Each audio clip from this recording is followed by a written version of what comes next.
이제 대통령 선거가 얼마 남지 않았습니다. 다음 주 금요일인가요? 토일인가요? 사전 투표도 이제 시작이 되어질 것입니다. 아마도 성도님들은 마음속에 작정한 후보들도 있을 것 같습니다. 대통령 선거만이 아니라 어떤 지도자를 뽑을 때 이렇게 선거가 있을 때마다 그런 모습들을 많이 봅니다. 사람들이 평상시에 안 가던 막 이렇게 시장도 가고 또 사람들도 만나곤 합니다. 그런데 또 어떤 사람들은 여러 가지 봉사도 하죠. 요새는 김장철은 아니지만 김장 당구는 봉사를 한다든지 연탄 나르는 봉사를 한다든지 여러 가지 봉사를 하기도 합니다. 근데 문제는 그 행동들이 정말로 진정성이 있느냐라는 것이 문제일 것입니다. 장로 선출을 할 때도 가끔 그런 모습들이 있다고 합니다. 대형교회에서는 장로가 되려면 주차 봉사를 해야만 장로가 될 수 있다라는 얘기까지도 얼핏 우스갯소리로 들렸던 것을 들은 적이 있습니다. 그런데 문제는 그런 것 같습니다. 잠시 주차 봉사를 하고 여러 가지 행위를 할 수 있을지 모릅니다. 그러나 진정으로 거기에 대해서 진정성이 있고 단순히 내가 목적한 욕망을 이루기 위해서 그러한 봉사를 하는 것이 아니라 실제로 섬기고자 하는 마음과 그 노력을 기울이고 거기에 마음이 담겼다는 것은 다른 것 같습니다. 아니 무슨 대통령이라든지 국회의원이라든지 장로 그런 것들을 떠나서 교회에서 봉사도 그럴 수 있습니다. 교회에서 여러 가지로 섬기시는 많은 분들이 있습니다. 힘쓰고 여러 가지로 수고하시는 분들이 참 많이 있습니다. 많은 분들이 그 일들을 기쁨으로 여기고 또 사랑으로 정말로 교회를 위해서 하나님 나라를 위해서 행하는 것을 보곤 합니다. 그런데 그러한 분들 중에는 종종 여러 가지로 섬기고 또 여러 가지 일들을 열심을 다해서 행하지만 그분들을 만나보고 이야기하다 보면 거기에 대해서 기쁨이 전혀 없는 분들도 있습니다. 그 이유는 무엇일까요? 어떤 때는 그럴 때가 있습니다. 담임 목사나 또는 여러 가지 주변 사람들이 자신의 봉사에 대해서 자신의 섬김에 대해서 전혀 인정해 주지 않는 경우들이 있기 때문입니다. 예컨대 그렇습니다. 요새 코로나 때문에 주방 봉사들이 그 교회마다 많이 못하고 있긴 하지만 어떤 때 이렇게 주방에서 섬기다 보면 식당에 섬기다 보면 그런 분들이 있죠. 와가지고 국이 너무 적어요. 이거는 왜 이렇게 반찬이 그래요. 막 부실하다라고 얘기를 하는 사람도 있습니다. 마땅히 그분들이 봉사해야 될 것을 봉사하는 것처럼 이야기하시는 분들이 있습니다. 함부로 이야기하시는 분들도 있을 수 있습니다. 그러다 보면 상처를 받기도 합니다. 또 아침 일찍부터 교회 와서 봉사를 하는데 그것에 대해서 전혀 인정해 주지 않거나 또 함부로 말하는 사람들이 있다면 역시 그럴 것입니다. 어떤 때는 목회자도 그럴 때가 있습니다. 여러 가지로 섬기지만 오히려 더 해야 되는 거 아니냐라고 이야기를 하거나 자그마한 일에도 쉽게 상처받고 어렵게 하는 성도님들을 만나면 상처를 받기도 합니다. 그런데 잠시의 상처나 어려움이나 그 컴플레인은 있을 수 있을지 모르지만 정말로 내가 하는 사역과 봉사 속에서 계속적으로 아픔과 슬픔 또는 분노가 사리고 있다면 이분의 봉사는 어쩌면 정상적인 것이 아닐 수 있고 또 그 마음속에 뭔가 그 봉사와 사역을 하지만 문제가 있을 수 있고 그 동기에 있어서도 우리는 돌아볼 필요가 있습니다. 사실 그렇게 제대로 기쁨을 누리지 못하는 많은 이유 중에 하나는 저희들이 하고 있는 이 시리즈처럼 바로 분주함 때문일 수 있습니다. 마음이 분주하면서 내가 정말로 지켜야 될 것을 잃어버리는 것입니다. 우리는 성경에 마르다와 마리아의 비교를 알고 있지 않습니까? 예수님이 오셔서 대접을 하고 있을 때 마르다와 마리아의 태도는 달랐습니다. 마르다는 마리아와 달리 예수님의 말씀보다는 섬기는 데만 집중해서 오히려 나중에 불평을 행합니다. 그런데 우리들은 마르다 같은 사람을 어떤 때는 그러면 안 된다라고도 이야기를 합니다. 그런 마음을 가지지 않고 하지 말고 오히려 마리아처럼 말씀만 중요시 여겨야 된다고 하지만 마리아가 말씀을 집중해서 들을 수 있었던 것은 누구 덕도 있습니까? 사실 마르다 덕입니다. 문제는 마르다가 그런 봉사를 하는 것 자체가 문제가 아니라 우선순위의 문제도 있었었고 또 정말로 그 봉사의 의미가 무엇인지를 제대로 깨닫지 못하는 문제도 있었습니다. 문제는 우리가 이 분주함 속에서도 그 중심을 잃지 않는 것입니다. 오늘 본문은 바로 그것을 보여줍니다. 오늘 본문은 두 가지 본문이 나와 있습니다. 13장과 15장입니다. 근데 이 13장과 15장을 왜 이 교재에서 이 두 가지로 나눴는지를 좀 살펴볼 필요가 있습니다. 먼저는 예수님이 바로 이렇게 섬김의 모습을 행하시지만 어떤 마음으로 행하셨고 또 그 섬김의 그 정도가 강도가 어느 정도인지를 오늘 본문은 잘 보여주고 있기 때문입니다. 자, 오늘 본문의 1절을 보게 되면 13장 1절을 보게 되면 뭐라고 되어 있습니까? 앞에 화면을 보면 6월절 전에 예수께서 자기가 세상을 떠나 아버지께로 돌아가실 때가 이른 줄을 아시고 세상에 있는 자기 사람들을 사랑하시되 끝까지 사랑하시니라고 되어 있습니다. 그러면서 3절에 보면 저녁 먹는 중 예수는 아버지께서 모든 것을 자기 손에 맡기신 것과 또 자기가 하나님께로부터 오셨다가 하나님께로 돌아가실 것을 아시고 4절에 또 보면 저녁 잡수시던 자리에서 일어나 겉옷을 벗고 수건을 가져다가 허리에 두르시고 이제 제자들의 발을 씻기셨다라는 내용이 나오고 있습니다. 우리가 너무나 잘 아는 구절이죠. 그런데 본문은 어떻습니까? 주님이 여기서 섬김의 모습을 보이시는데 어떻게 행하시나요? 바로 제자들의 발을 씻기십니다. 손이 아니라 발입니다. 아무래도 손은 그래도 밥도 먹고 있으니까 그래 나름대로 어느 정도 깨끗했을 것입니다. 그러나 발은 어떻습니까? 바로 지저분하고 더더군다나 지금처럼 아파트라든지 주택에서 살고 있는 것이 아니라 또는 신발처럼 좋은 운동화나 그런 게 있는 것이 아니라 어떻습니까? 다 발이 노출되어 있고 또 땅은 어떻습니까? 흙먼지와 어쩌면은 진흙 같은 데를 지나갔을지도 모르면서 지저분했을 것입니다. 그럼에도 불구하고 주님이 씻기십니다. 물론 이 씻기시는 것이 성경 속에서 단 한 번 나오기 때문에 주님도 어쩌면 퍼포먼스를 행한 것 아니냐라고 생각이 되어질지 모르지만 주님의 일상적인 생활들을 한번 돌이켜 보시기 바랍니다. 어떤 때는 제자들이 힘들고 어려울 것 같아서 주님이 대신 군중들을 해산하는 일들도 하시고 먼저 제자들이 쉴 수 있도록 떠나보내는 일들도 행하셨던 것을 우리는 알아야 될 것입니다. 그것을 보면 주님이 지금 이렇게 모습을 보이시는 것은 단순히 낮아지심만이 아니라 주님의 여러 가지 섬김 속에서의 한 가지 행동일 수 있다는 것도 우리는 생각해 보아야 될 것입니다. 섬김은 퍼포먼스가 아닙니다. 단순히 단회적인 사건이 아닙니다. 그러면 주님께서 이렇게 행하실 때 이 섬김을 어떤 상황 속에서 했는지 우리는 생각해 봐야 될 것입니다. 어떤 때 내가 컨디션이 좋고 환경이 좋을 때 누군가 섬긴다는 것은 좋은 일일 것입니다. 괜찮은 것일 것입니다.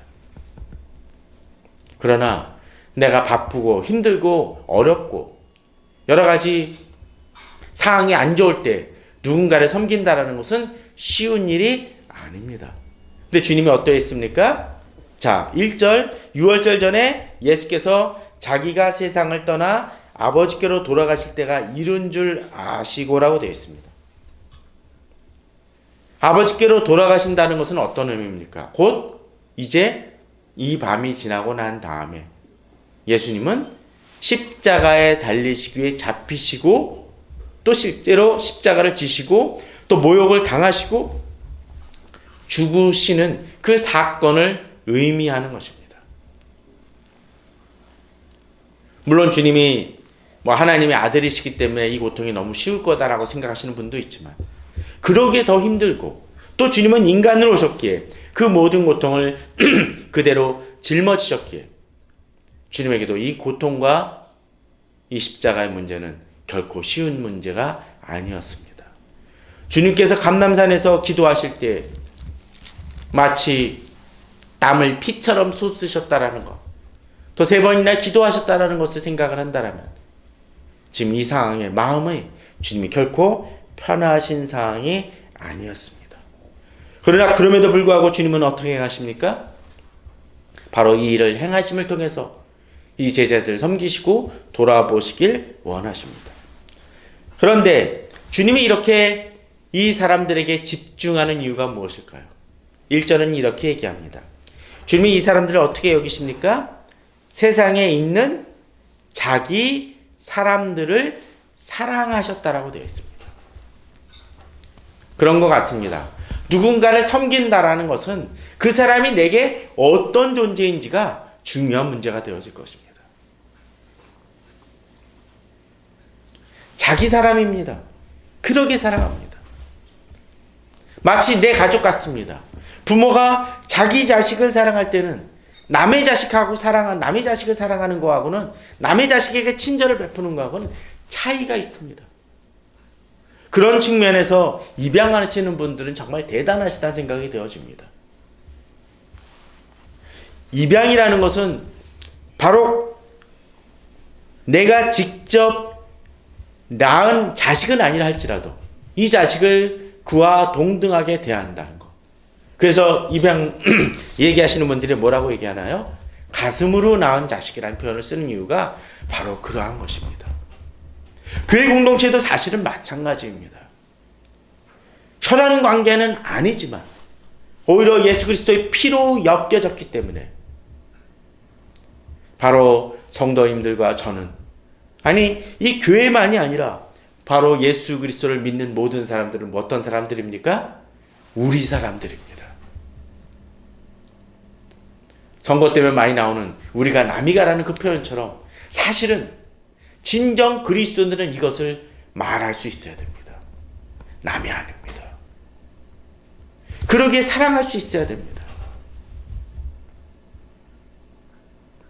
그런데 여기서 이제 한 걸음 더 나아갑니다. 이 사람들이 어떤 사람들입니까? 자, 보시면은 이 제자들이 나중에 어떠했나요? 제자들이 이 만찬 이후에 예수님을 사랑하고 같이 떡을 먹었지만 예수님이 잡히시니까 어떻게 해요? 다 도망가 버립니다. 또 제자들이 어떠했습니까? 지금 주님께서 이제 십자가를 지시고 돌아가실 것을 몇 차례나 이 제자들에게 이야기했지만 이 제자들 중에 제대로 알았던 사람이 있습니까? 아무도 없었습니다. 어떤 때는 가족마저도 나의 마음을 제대로 헤아리지 못할 때가 있습니다. 가장 친한 친구마저도 내 마음을 헤아려 주지 못할 때 우리는 어떡하나요? 마음이 아프고 섭섭함과 슬픔을 느낍니다. 그런데 주님은 어떠십니까? 그럼에도 불구하고 이 제자들을 자기 사람으로 품으십니다. 자, 제가 아까 1절하고 3절만 읽었습니다. 그런데 본문을 보게 되면 2절도 있죠. 2절은 어떡하나요?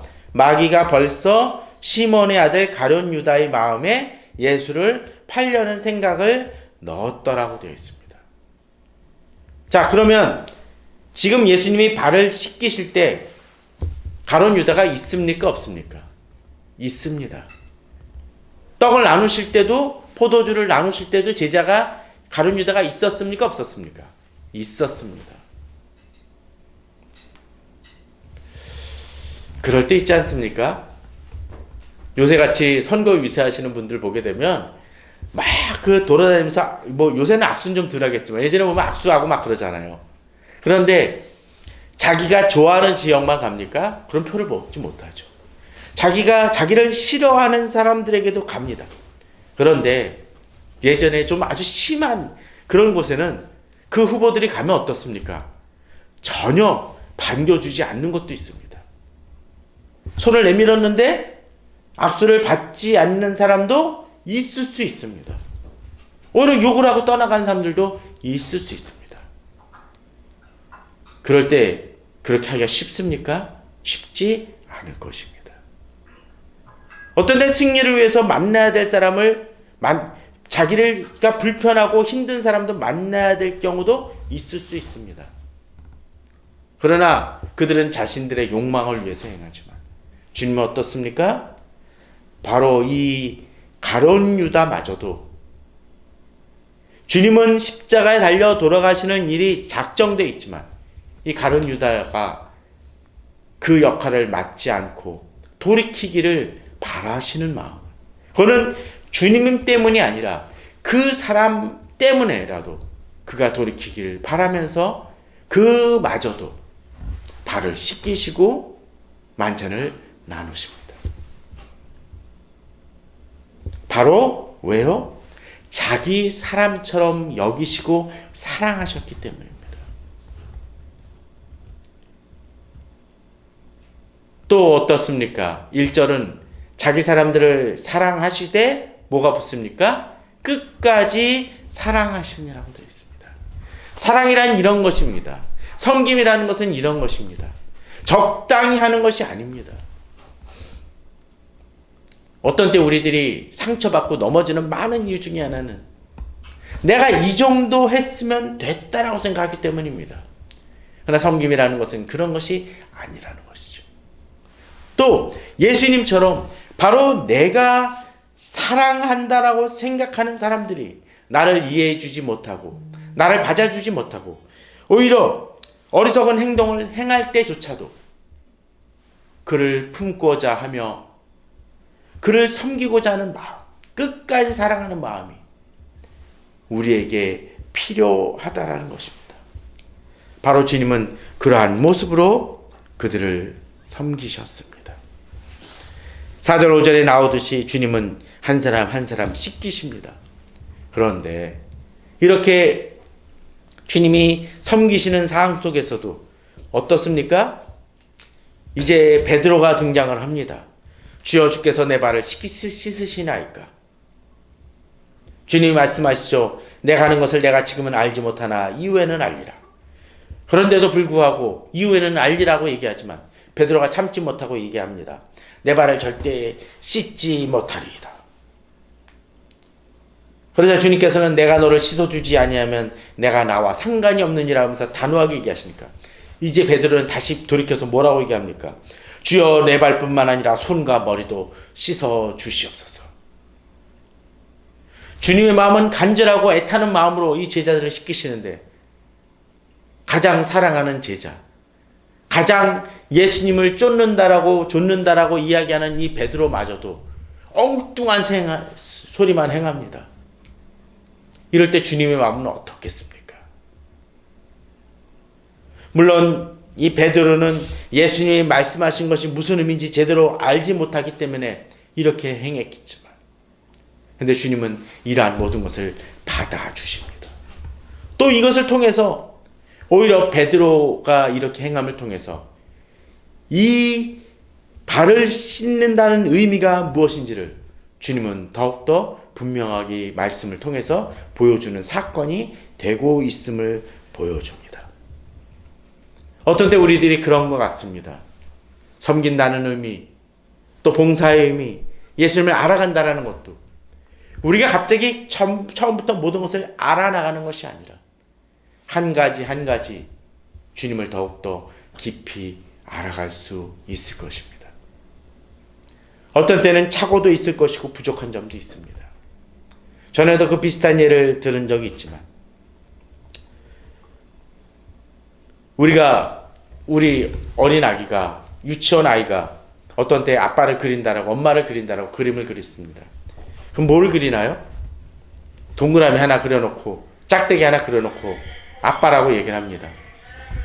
그럴 때 이 아이의 입장 속에서는 이 그림이 진짜입니까? 가짜입니까? 진짜입니다. 아빠를 그린 거예요. 그러면 이제 초등학교 들어가면 또 어떻습니까? 이제는 좀 더 분명해지고 머리카락도 있고 색깔도 담습니다. 또 나중에 고등학교 가면 좀 더 어떤 때는 좀 수채화라든가 유화로도 그릴 수 있을지 모릅니다. 만일 이 아이가 나중에 커가지고 유명한 화가가 된다면 아주 세밀하게 제대로 그릴 것입니다. 그러면 유치원 아이, 그리고 초등학교, 또 고등학교, 또 화가가 된 다음에 그린 그림 중에 어느 것이 진짜 아빠입니까? 아빠의 그림입니까? 다 아빠의 그림입니다. 비록 그것이 바뀌어져 나갔다 할지라도 동일한 아빠를 그린 그림입니다. 우리가 하나님을 알아가는 작업도 그런 것 같습니다. 비록 아직은 부족할지 모르지만 우리는 조금씩 하나님을 알아가며 하나님을 좀 더 구체화시켜 만나게 됩니다.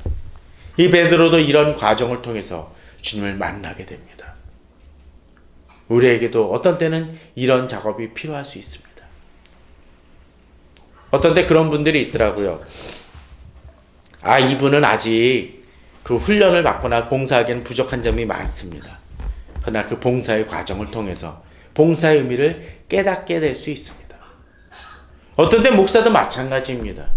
목사가 갑자기 생성되는 것이 아니라 전도사로서 봉사하고 또 부목사로나 부교육자로서 여러 가지 봉사하면서 또 설교하면서 미숙하지만 그 미숙이 다듬어짐을 통해서 세워져 나갑니다. 역시 우리들도 마찬가지여야 될 것입니다. 그러기에 주님은 이렇게 씻기시는 작업을 합니다. 그러나 이렇게 봉사하시면서도 섬기시면서도 한 가지 안타까운 것이 있습니다. 너희가 깨끗하나 다는 아니니란 말씀. 이 섬기면서도 그 누군가가 아니라 이미 예수님은 알고 계신 그 가룟 유다가 그 예수님을 배반할 것을 주님은 알고 계시기에 더 마음이 아플 수 있습니다. 어떤 때 우리가 섬기는 것이 바로 그럴 수 있습니다. 섬기지만 아픔이 있을 수 있습니다. 이것이 내가 섬기는 그 이상 그대로 내가 칭찬도 받지도 못할 수도 있고 어떤 때는 나를 오히려 순수하지 못하다라고 말하는 사람들도 있을지 모르지만 그러나 그런 속에서도 묵묵히 끝까지 사랑하는 것이 바로 주님의 바로 행하신 모습이라는 것을 우리는 기억해야 될 것입니다. 그런데 주님의 섬김이 세상과는 다른 것이 무엇입니까? 바로 16절에서 나오듯이 내가 진실로 너에게 이르노니 종이 주인보다 크지 못하고 보냄을 받은 자가 보낸 자보다 크지 못하나니 너희가 이것을 알고 행하면 복이 있으리라는 그 말씀처럼 주님은 지도자이고 바로 오히려 섬김을 받아야 할 분이지만 낮아지고자 하는 모습으로 섬기고 또 제자들을 품으시고 사랑하셨다는 것을 우리는 기억해야 될 것입니다. 이제 며칠만 있으면 있을 대통령 선거. 사실 많은 대통령 후보가 있었고 또 대통령이 되기도 했지만 실패한 대통령의 많은 문제점 중에 하나는 바로 섬기고자 하는 위치에 있다라는 것을 잊어버렸기 때문입니다. 아니 대통령을 떠나서 목회자라든지 교회 중직자들도 마찬가지입니다. 예수 그리스도께서 우리를 위해 그렇게 섬기셨던 것처럼 섬기고자 하는 마음이 어쩌면 초심에는 그들에게 있었을지 모르지만 그것을 잊어버리기 때문에 목회자의 몰락이 일어나고 교회의 몰락이 일어나는 것입니다. 15절은 그렇게 얘기합니다. 14절 15절은 그렇게 얘기합니다. 내가 주와 또는 선생이 되어 너희 발을 씻었으니 너희도 서로 발을 씻어주는 것이 옳으니라. 내가 너에게 행한 것 같이 너희도 행하게 하려 하여 본을 보였노라. 주님의 발을 씻기신 것은 그만큼 낮아지라는 것입니다. 철저해지라는 것이죠. 그러지 못한다라면 우리는 실패할 수밖에 없습니다. 섬긴다라는 것은 결코 가벼운 것이 아니고 적당히 행하는 것이 아니고 끝까지 행하는 것이라는 것을 우리는 잊지 말아야 될 것입니다. 그러나 다시 얘기하지만 그렇게 봉사한다고 해서 우리를 꼭 인정해 주는 것이 아니라는 것이죠. 그러나 17절은 우리에게 이야기합니다. 너희가 이것을 알고 행하면 뭐가 있다라고요? 복이 있을 것이라고 되어집니다. 사람들은 나를 배신하고 어떤 때는 끝까지 사랑하지만 내가 끝까지 사랑하지만 나를 인정해 주지 못하고 나를 떠나가고 나를 버리고 배반한 사람들도 있을지 모르지만 그러나 그럼에도 불구하고 우리에게 뭐가 있습니까? 복이 있을 것이라고 하나님이 주시는 복이 있을 것이라고 주님은 말씀하십니다. 그러기에 우리는 이제 이 9절 10절의 말씀이 우리에게 다가옵니다. 요한복음 15장 9절 10절입니다. 아버지께서 나를 사랑한 것이 나도 너희를 사랑하였으니 나의 사랑 안에 거하라. 주님은 사랑을 행하되 이 섬기되 사랑 안에서 행할 것을 이야기하십니다. 사랑이 단순히 그저 말로만 행하는 것이 아니라 10절에 보게 되면 이 사랑은 어떻습니까? 아버지의 계명을 지켜 그의 사랑 안에 거하는 것 같이 너희도 내 계명을 지키면 내 사랑 안에 거하리라고 되어 있습니다. 자, 여기서 얘기하면 이 사랑은 어떻게 행할 때 사랑입니까? 계명을 행할 때 사랑하는 것입니다. 그 얘기는 어떤 것입니까? 주께서 말씀하신 대로 본을 보이신 대로 실질적으로 행동했을 때 그 사랑은 증명되어지는 것이며 사랑 안에 행하는 것이라는 것입니다. 우리가 글자 그대로 립서비스는 참 많이 행합니다. 쉽게 말로는 사랑한다고 얘기합니다. 말로는 많은 것을 얘기합니다. 그러나 우리들은 대통령 후보들이 이야기하는 것처럼 그 공약을 얘기할 때 그 공약이 지키고자 하는 약속, 공식적인 약속이 아니라 그들에게 진정한 의미, 대통령 후보로서 국민들을 사랑하는 마음이 없을 때 그 공짜가 무슨 공짜가 됩니까? 공허할 공짜가 되는 경우죠. 기독교인도 말할 것이 없습니다. 우리가 진정으로 주의 말씀대로 행하면서 사랑이란 말을 말하지 않는다라면 그 사랑은 공허한 사랑이 될 뿐입니다. 거짓 사랑이 될 뿐입니다. 힘들고 어렵더라도 내 주변에 힘든 사람이 있다라면 그를 품고 안아주고자 하는 모습이 필요합니다. 특별히 이렇게 코로나 시대 때 우리는 그러한 사랑이 더 필요할 것입니다. 그런데 여기 한 걸음 더 나아갑니다. 이제 뭐라고 되어 있습니까? 오늘 그 15장 11절 10절 12절을 한번 봤으면 좋을 것 같습니다. 내가 이것을 너에게 이름은 내 기쁨이 너희 안에 있어 너희 기쁨을 충만하게 하려 함이라.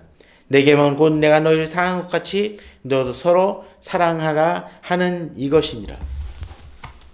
자, 사랑을 하는데 어느 단계까지 갑니까? 사랑을 하니까 기쁨이 있다라는 거죠.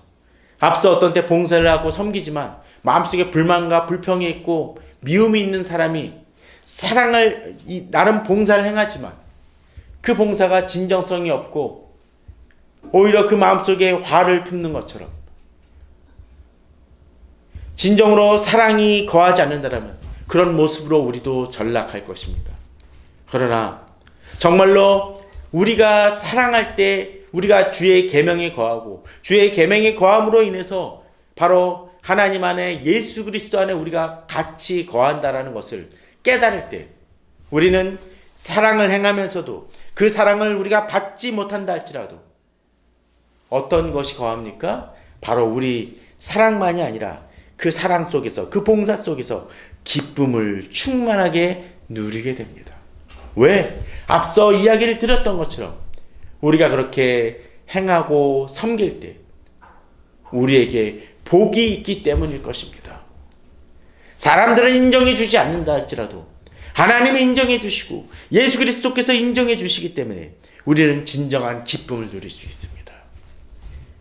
사람들이 그 시각을 넘어선다라는 거죠. 그러기에 주님은 12절에서 마지막으로 그렇게 얘기하십니다. 내 계명은 곧 내가 너희를 사랑한 것 같이 너희도 서로 사랑하라 하는 이것이니라. 이 시대 교회의 많은 문제점들은 바로 이 구절을 잊어버리기 때문에 그렇습니다. 계명을 어렵게 생각합니다. 바로 사랑하는 것입니다. 주님이 사랑했던 것처럼 우리가 서로를 사랑하는 것입니다. 이 사랑이 깨어지니까 바로 교회 속에 분란이 일어나는 것입니다. 공동체 속에서 분란이 일어나는 것입니다. 목회자가 성도를 섬기지 못하는 것입니다. 장로가, 안수집사가, 권사가 성도들을 섬기지 못하는 것입니다. 성도가 성도를 섬기지 못하고 사랑하지 못하는 것입니다. 섬기되 기쁨을 누리지 못하는 것입니다.